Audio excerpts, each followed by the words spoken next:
il y a eu une multiplication de problèmes, notamment déjà liés à ces dysfonctionnements du réseau Internet sur les plateformes de messagerie instantanée comme WhatsApp. Alors, ces dysfonctionnements n'ont pas été démentis ou confirmés par les autorités tunisiennes, mais ils ont été observés par de nombreux utilisateurs. Et puis, c'est aussi la triche et la fraude qui ont fait polémique, puisque les systèmes de tricherie sont de plus en plus sophistiqués.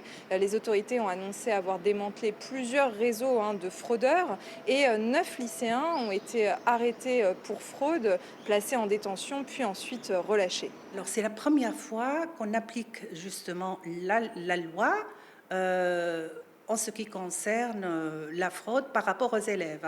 Je ne parle toujours pas des réseaux criminels et professionnels. Donc, c'est la première fois, c'est une première.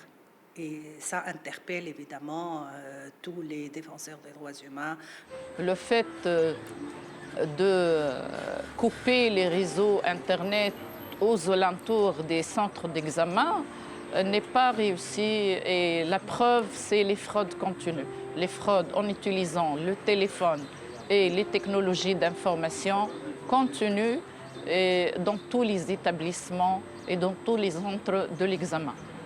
Alors un climat d'autant plus tendu autour de cette session du baccalauréat que le taux de réussite est en baisse d'année en année. Il a avoisiné les 52% en 2025, tandis que le taux de décrochage scolaire, lui, concerne entre 60 000 et 100 000 élèves qui quittent le système scolaire tunisien chaque année.